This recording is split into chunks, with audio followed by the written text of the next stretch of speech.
Good afternoon, Carl. Greetings, Michael. How are you? I'm doing well. I'm doing well. I'm enjoying. We are getting into the spring season as we record this. Like it's like the very end of winter, beginning of spring, depending on what part of the country you're in. And I'm very ready for winter to be over and the season to turn. Yeah. I guess Yeah. in your Yeah. world that's very sad because the snow Yeah. usually That is, yes, comes. that is. It's like, yeah, I want winter to start. We haven't had much of a winter here, so which has actually been lovely, but it's problematic. So anyway, I'm here in the DC area. Spring's our good season. We'll get cherry blossoms exactly. in a few more weeks. Exactly. Well, what in the world are we possibly going to talk about today?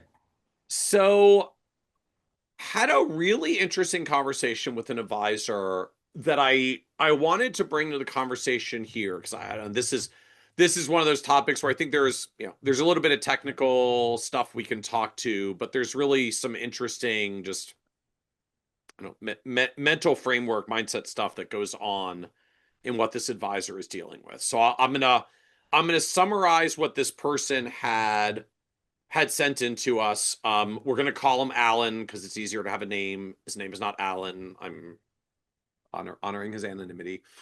So here's what Alan said. So as I go into 2026, I've been thinking more about risk reduction as a firm. We've been getting bigger. We're half a billion under management now, 500 plus clients. Uh, and so we do a lot of AUM and we have a lot of managed portfolios and trading. We do a little bit of insurance and annuities. We do tax returns for our clients. So we have like CPAs on staff. And we've only ever had one E&O claim for a very small amount in the past, like made a small trading mistake, team member happened. Uh, but we've had a few more that were close calls, including a client last year that claimed they didn't approve a stock sale and wanted us to pay $30,000 of taxes that they'd incurred, even though we had them like literally sign off on a clear cut capital gains analysis pre sale. And then they still tried to like twist it around to say that there weren't enough details in the sign off and that we didn't make it clear enough to them that was what was going to happen, Hmm. and then basically like threatened lawsuit, negative review, da da da. And as Alan and I said, like what I realized is no matter how strongly we believed we were in the right and that the client was wrong, if they had pursued this legally, we probably would have ended out settling it with them because it would have been more expensive to fight it than Hmm. to just pay them the tax amount. Hmm. I mean, there's like some threshold where it is too big and you've got to fight it with the lawyers, and there's some amount that's small enough where I'm like, if I really have to lawyer up, Right.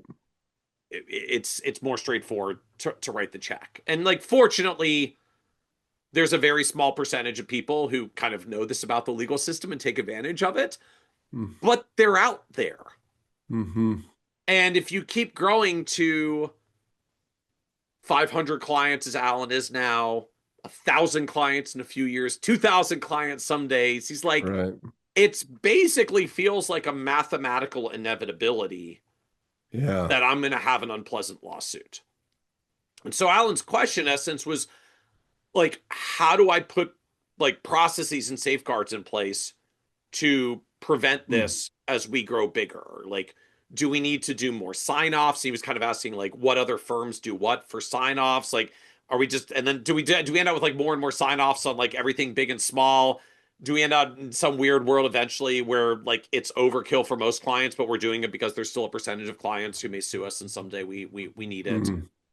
So I thought this was a really interesting question and issue to frame up. I feel like there's a really like a very real switch that happens for most of us if you ever grow an advisory firm beyond yourself. I mean, it's one thing when it's like it's my firm and my clients. Like I Yeah. know I serve them well. My team reports to me directly. I can look and make sure that the things that they're doing are right, and I'm pretty confident we're going to serve people well.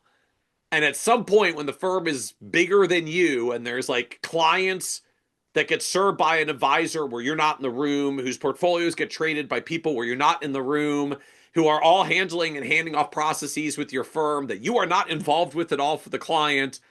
But if you're the owner, you absolutely bear the liability at the end Right. of the day if Right. something goes wrong. That gets scary. And as Alan notes, like And the bigger the firm, it's like the more mathematically inevitable that the scary thing's going to happen by sheer like rule of numbers. Yeah, I mean, So look, how do you think about this? I mean, I think there's a couple of things that are interesting is even when it is just you. I was just thinking back to the Yeah. number of times at the retreats we hold here and at my house, the number of advisors who've come, and it's not a lot, but like once or twice at least. And I can think of specific names right now of some of the best financial planners we know who've had those instances where something went sideways and Yeah. they'll tell that story. I mean, it's often it ends dramatically and that's a risk. And then I think there's also it's really interesting just to think about the surface area, right? The risk surface area as it which is what you're pointing to, right? Like at 500, 1,000, 2,000, and then the mathematical Yes. inevitability of just somebody being kind of a Yeah. nutcase, If you your know, if your surface area compounds enough, it feels like this is I mean, as Alan something's said, gonna like happen. it feels like this is a matter of time, and it's Yeah, that's not the good version of like ticking matter of time that's moment. right. Like, let's That's just see right. how many clients it takes before I get my first big lawsuit. Yeah, and I think that it's interesting just to think about how much, whether it's a mis a, s- an honest error that somebody on your team makes, Yep. or you just have a sort of a nutcase looking for an opportunity. Either one of those are no fun. Yep. It's interesting just to think about. I often feel like a big piece of the job of a really good financial planner is to help clients make what I like to think of as like mission critical decisions in the face of irreducible uncertainty. And that we're just flipping that on ourselves. Like it turns out there's, and I would like to, it'd be interesting to spend a few minutes talking about what we could do to reduce the uncertainty, like what reasonable measures, which is Yep. what I think Alan's pointing at. But I do think it's important to call out that at the end of the day, after all you can do, there's a pile of irreducible uncertainty left. I It's just inherent in the business. I agree. I mean, I mean we can talk a little bit more in a moment about like what do you do? Like, how do you think through some of the risks? Yeah. What are things you can do? Because I do think there are practical, just like some practical steps and system and process that you can put in place.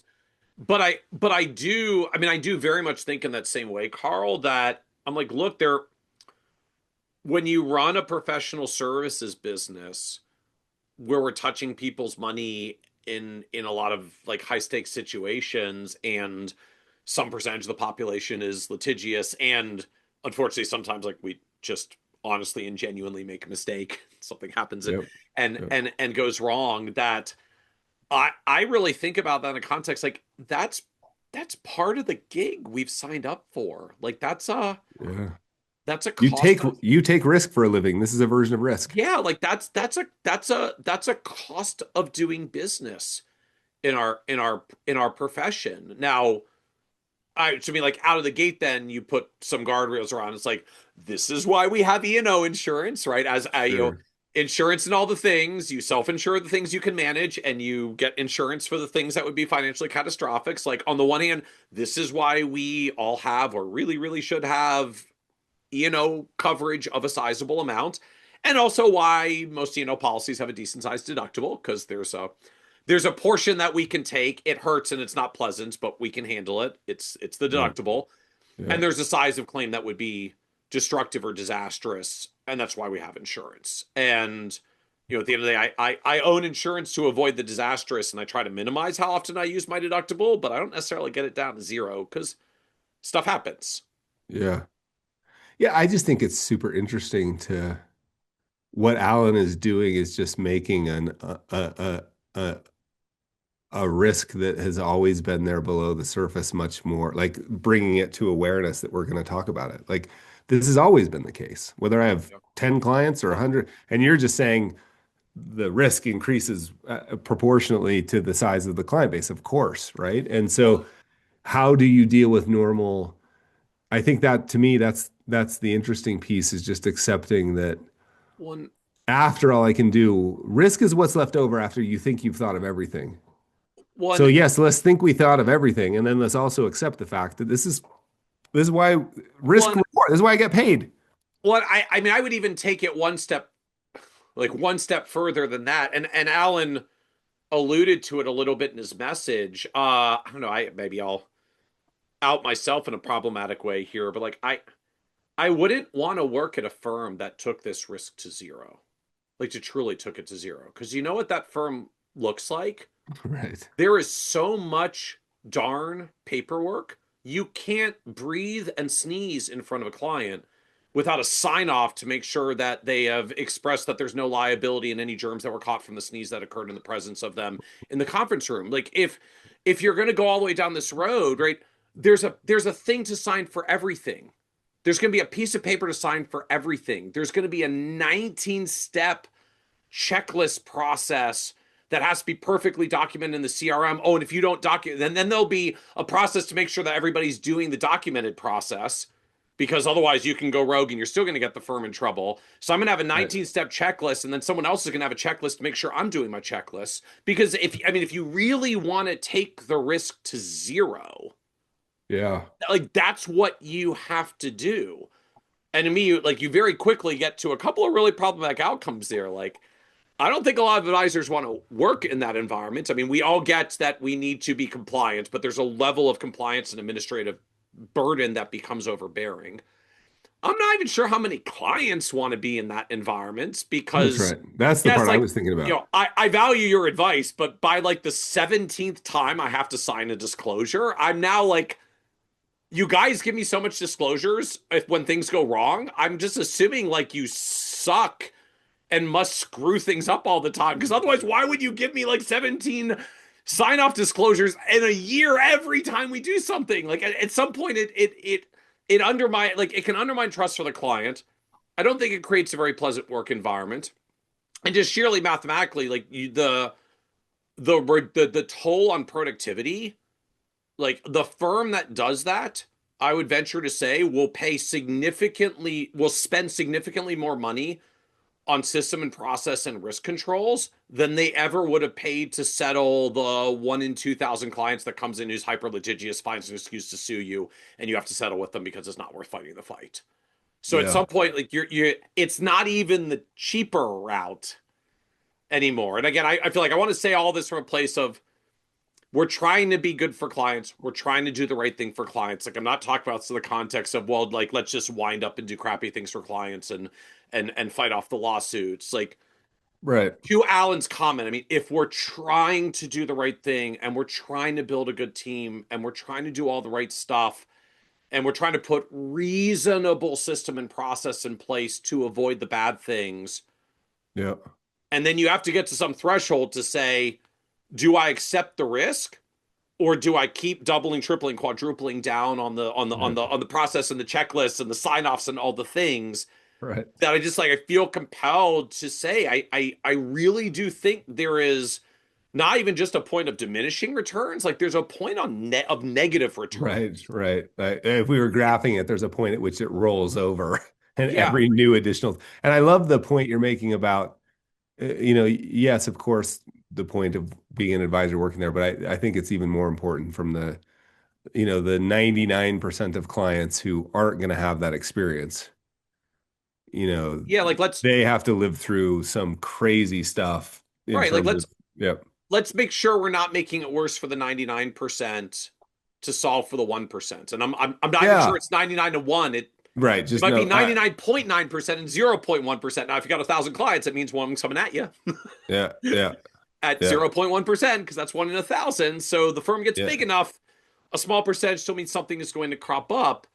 But how many other normal clients being served by normal advisors doing normal good things with reasonable checks and balances is Yeah. enough.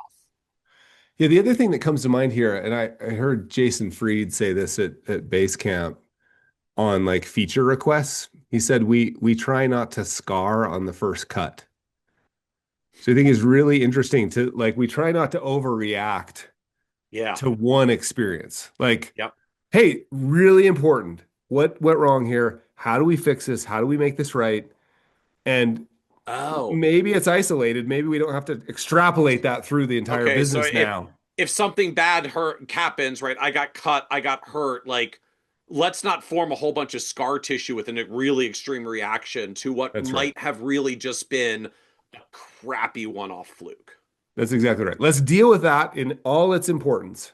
Yeah. And we don't need to So, extrapolate it through the whole business. so I like this. Like, so what was the line? Don't Don't scar, scar on the first cut. don't scar on the first cut. Now, if this is happening 4 or 5, like you suddenly realize you've got a Well, problem with your processes, yeah. and So like, be like, a of pattern course, recognition person. If there's a pattern happening, we yes, definitely we've need to got a look problem. for the pattern. But I think that's a good framing of be careful not to scar on the first cut. Yeah. But I mean, like, I do want to get, I guess, a little bit more practical of at least what. Yeah, like why don't you talk a bit about after all you can do, we still have Yeah. this pile of risk. What's a couple of things that you after all you can do So that are the things you should be thinking about? so I mean, stuff I do think about. I mean, I do think Alan's approach of sign-offs is real, is appropriate. Like it works, and to his end that at some point you're signing off for like freaking everything big and small, and it's getting really tortuous. I start thinking about sign-offs in high stakes situations. So define high stakes for whatever it means to you. Different firms will be different sizes, but I don't know. If we're doing a big liquidation and the client's going to rack up at least $100,000 of capital gains, we're going to do a sign off form. Some threshold. And maybe it's $200,000 of gains for your clients. Maybe it's $1 million of gains. Maybe 20 grand of gains is enough. I mean, just decide where your threshold is for your clients. You know, if we do it and something goes wrong, or they want to second guess us that something went wrong, how big is big enough that I'm gonna want the piece of paper to pull out? And what's small enough to say, if we really have a well-intentioned dispute, let's be honest, I'll grumble and settle because it's not worth the legal fight, and it's not worth scarring on the first cut. I'm not going to blow up all the rest of my systems and processes. So That's right. maybe Okay. it's a sign off for a certain size trade. So if they don't come back to you with a trade error complaint, maybe it's a certain size of gains exposure because you didn't tell me about the gains that we definitely had a conversation about, but now you're pretending you didn't hear it because you don't like the outcome. Many of us have been there in some version of that. Maybe it's not even a trade. Maybe I'll put my Roth conversions in there as well. Like anything that generates a six-figure tax event for my client, Yeah. we're going to have I acknowledge the circumstances and consequences here, but I set a threshold, so I'm not burning everything everywhere, but I'm putting an additional layer of risk protection in things that are big enough that that one would hurt if I had to to settle and resolve, Right. or be really expensive if I had to hire the lawyer to fight because the bill is that big. That's worth putting some risk reduction in place. Yeah. Yeah. Uh, there's You this know, good old. Oh, go ahead. you already mentioned insurance. Yeah, I mean insurance That's a having given. actually having not 100% of us have it. Like, please don't blow up your business. Just get the coverage. Yeah. Um, I mean, there's the old stalwart just taking contemporaneous notes. So there's things to refer back to, at least if you need to produce notes of what was happening at the time. I mean, now more and more of us have AI note takers, which at the least captures what was discussed. Maybe if you're using a like full recording note taker, you can literally pull out the entire conversation, say we discussed all this. As some of my lawyer friends will point out, if you are using one of the AI tools that records the whole conversation, that is also discoverable for your client if they Yeah. sue you. So if you really have good conversations, they're great to have recorded. If you don't have good conversations, you might want to be careful about what you put on the record. Ideally, we're doing the good things, but That's right. worth recognizing there's a reason that certain firms are choosing not to have anything that actually captures the entire meeting recorded because they're Yeah. Yeah. I mean, I can imagine questions like, oh, so Mr. Advisor, you asked them? Or, oh, Mr. You made that clear to them? Like you uh-huh. just got we Let's got run the tape and see yeah. if the jury agrees that your explanation was clear. Like, Yeah. are you Super sure? Now, interesting. if I'm not clear, I'm like, yeah, pull it out. And if I'm not as confident that all of my advisors were clear, like, well, Yeah. the notes say it was definitely discussed. Yeah. Yeah. um, I mean, to me, in that vein, I mean, I think about like advisor selection. Hmm. I mean, who are you hiring as advisors Yeah. in the first place? I mean, either from just where are your competency standards? Because frankly, that varies a lot by firm. Some of us have very high standards and put advisors through a lot to work at our firms. And some of us are much more flexible. Like as long as you kind of do these talking points, go get clients to bring revenue in the firm, and that can increase your exposure as well as just how, just use the term du jour, like how emotionally intelligent they are. Because the reality in pretty much any services business, although doctors are probably known for it the best, like the doctors who get sued the most are not the doctors that make the most mistakes. They're the Right. doctors that have the worst bedside manner. That's right. Right. There's a level of, I mean, yes, litigious people are going to be litigious, but in the middle, there's people who are well intentioned and angry when something doesn't go well. And a good relationship sometimes can work through that, and a bad relationship calls lawyers. That's right. That's right. So, how strong really are your advisors' relationships with your clients and their emotional skill sets? Yep. Um, Sometimes to me, then it gets into, I guess I'll call it like, I mean, there's advisor selection, there's client selection. Yeah. I mean, some Yeah. of us I know out there have very strong views. Like, I will not work with litigiously oriented clients. Like, they're Yeah. unpleasant and life is short. I mean, I know a few advisors that will actually have somewhere in their intake process. Like, have you ever worked with an advisor in the past? Have you ever been in a legal dispute with an advisor in the past? Yeah. And Interesting. Yeah. I they was going ask to both. I ask you mean, a like lot of us how. ask, have you worked with an advisor in the past, so you kind of know what their history is. But I know a few that basically ask, have you ever been in a legal dispute in the past? Because Do when you're you like, oh no, you yeah, go either. Do you know an attorney? yeah, you hear like, oh yeah, I sued my prior guy, he was horrible, but I'm sure you're going to be better. I'm like, Yeah, yeah, think carefully that's about good that. to Yeah. know. Tell me Yeah. more about that. I I mean, remember having a client who I actually knew I climbed with him, like rock climbed with him. He wasn't a client, but he came and was a prospective client. And he once told me, he's like, Carl, I'm not going to hire you because one of the major roles that I want an advisor to play is I need to have somebody to yell at. hmm, And like we're climbing partners. I don't want to yell at yeah, you. yeah, yeah. I don't want to yell at And I was you. like, well, even if we weren't climbing partners, that is not one of the That's job, that's not part of the job description that I'm signing up for. uh, and look, obviously there are reasons where clients really had a bad experience with someone who has sued them, but might be helpful to know that they're litigiously oriented. That's right. Um, I also then think in the context of just go like advisor comp, advisor incentives. So I know a lot of Mm. firms that are their service advisors are so heavily comped on either the revenue that they keep or the retention rate that they've got that they can't actually terminate a high risk client because it'll tank the advisor's numbers, Hmm. which means the firm has unwittingly created an incentive system that says you should keep all the high risk clients Right. because otherwise I'm going to dock your pay for failure to retention without making any distinction. There's a difference between I served the client poorly and they left, and can we please let this client go because they seem really unpleasant and litigious, and I don't think we want them in our ecosystem. That's So right. do you have you unwittingly created incentives? Is the firm too retention oriented or too growth oriented that your advisors either don't feel they can say no to a high risk client coming on board or don't feel like they can say no to a high risk client in their book?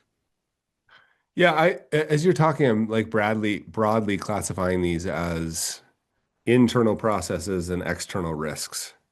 And I Okay. like that idea of like, let's make sure we've got, like advisor skill set, record keeping, insurance, like all of that Yep. stuff. And then let's also make sure that we're being thoughtful about warning signs that may be smart to pay attention to.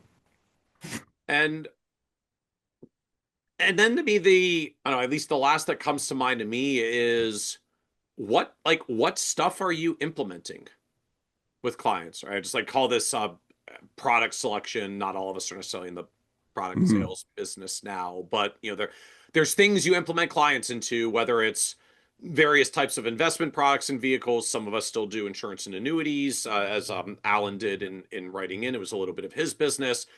He's doing tax returns now as well. Mm. You know, which offerings or lines of business do you want to be in? Because the reality, very clearly, if you look at our industry, like there are certain products that have a much higher rate of lawsuits. Yeah.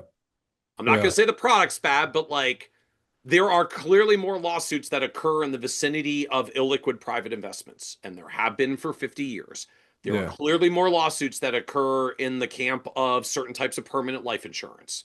Yeah. There are clearly more lawsuits that happen in certain types of annuities with guarantees.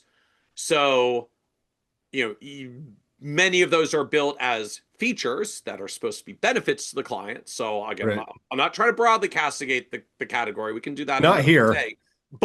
But if you want to think about this from a firm risk end, if you are going to have portfolios with a healthy percentage to highly liquid private investments, your liability risk is definitely going to be a lot higher than if you go 60-40 Vanguard total market, Vanguard total bond.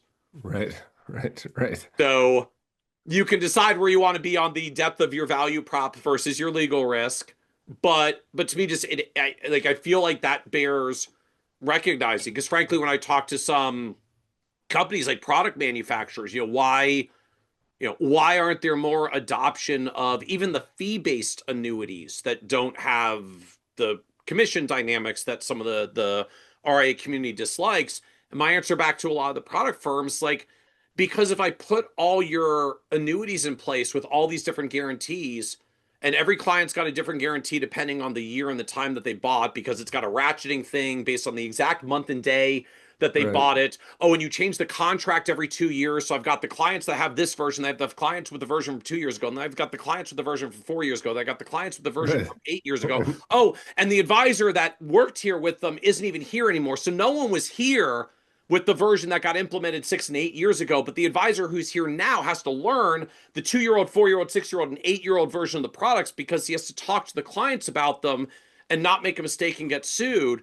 And now, like, my legal liability just starts ratcheting up, which means I can still do that, but I have to actually increase my fees to my client to recognize the additional product training, the additional record keeping, the additional client load work, or like reduce client load of people who have to delve into the history to do these things.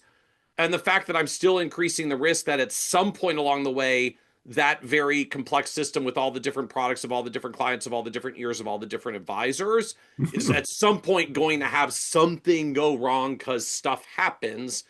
And now I need like a legal allowance sinking fund to it as well. And to me, it's just an expression of, there's a point where product complexity has to get expressed into, I don't know, the risk budget of the firm. How much are you willing to accept that you might have something happen someday? Because if you make a big enough firm, something will happen someday. And as we said, you don't even want to take that risk down to zero. Right. But if you accept the risk isn't zero and it's going to happen at some point, it it starts to change your calculus about how much you want to tempt fate, how quickly, Yeah. Yeah. Yeah. No, I based think on what that's you smart. use. And so, like, to me, product selection has to be part of the discussion at this point. Yeah, I think that's really, excuse me, I think that's really smart. Really smart. Lots of reasons that product selection is important. So, how does that make you feel when you have to think about, okay, but I'm just trying to like serve the clients well and grow my firm. I mean, look, I have a bias and I have to be aware of my bias. I'm always just like, well, then why not just keep it small? And So if it doesn't go beyond me, I don't have to deal with all the crap the kids has and said. and and maybe not beyond me, but like I just think small but mighty is awesome, and less than five is a cool number, and having 100, 120 clients is awesome, and it's a great business, Yeah, but that's I don't want to inappropriate apply my bias. I understand, but that's what I've always done. That's what I always like, and I understood. just think the thing to think about, the important thing to think about, this is just another example that there aren't really ever solutions, there's just trade-offs. Yeah, And I just think we've just added this, added a conscious awareness of a piece of the trade-off that's important. yeah, When you analyze like, because I just had this conversation with a advisor today that is trying to decide, should I grow beyond, like I'm at the spot where I could just be like, this is amazing. Let's just keep it like this. Or should I double down? And he's in his 40s and he's like, and we've talked about this before, like, is this the place you want to get your kicks? You want Yeah, to get yeah. your kicks from the business or you want to get kick? And we've just added another idea of like, look, there's a set of trade-offs. Like, do you want this added? I would call it a complexity factor, right? Of like This of is the bit, not just. I mean, I was framing like product complexity. You just mean like complexity factor of the business. this Do you this want to have a business this that has to sleeve that deal with we this just part of the talked about, complexity? this sleeve we just of risk we just talked about is a complexity factor of the business now, Yeah, yep. right? And do I want to deal with that complexity? And the answer could be yes. And if the answer is yes, realize that you've made some trade-offs in that saying yes. And here's some things to think about, frameworks and some tactical stuff to think about. And I mean, again, I like that you. I mean, you framed this all in the risk context in the first place, right? For all of us that got trained in risk management as part of our financial planning process, right? Like there's steps we can take to reduce risk. We can retain certain risks that we can afford and budget around. It's not pleasant, but stuff happens and we can budget for risks. And we ensure the unmanageable catastrophic part of the risk. That's right. That's right. And anyway, I just think I really like the idea of surfacing this. I'm glad that Alan sent that note Yeah. because it just like surfacing and being aware of it because pretending it doesn't exist is not a good strategy. Yeah, I think that the striking point for me is when you go through the mental shift to say, I mean, look, when I feel like for any and all of us when we're building businesses and doing this directly for clients, I'm like, I never want anything to go wrong on my watch. That's right. I mean, like I'm was always meticulous about, you know, did the numbers get entered right? Did the trade order details get entered right? Like, are we documenting all the right things? And there comes a point where it grows beyond you, where even if you're trying to do the right thing for clients and you have good people and they're doing good things, there is some point where something's going to happen because stuff happens and humans are human to make mistakes. I mean, even aside from the bad apple that does an intentional bad thing. Like the good apples can still typo a trade at some That's point. right. That's right. The good apples can still review a ticket and miss something. And so there comes a point where you have to decide, are you going to keep going down the road of trying to avoid this risk and like doing the things and like the signups and the more signups and the more signups and the more checklists and the more reviews? Or is there a point where you can get comfortable and say, I'm just going to have to kind of mentally, or I guess if you want to, literally reserve and budget a certain amount of dollars to say, stuff happens, and this is my stuff happens bucket. And I really hope nothing happens, and I'm going to book it to my profits at the end of the year. But if something happens, here's the line item below my Right. deductible that's on my P&L, held in a little mental or actual reserve for myself that says, here's my make good fund. Because if I do make a mistake, I want to make good. Like, here's my make good fund and I'm going to try not to use it most years. Amen, Michael. Amen. Thank you, Carl. Yeah, cheers.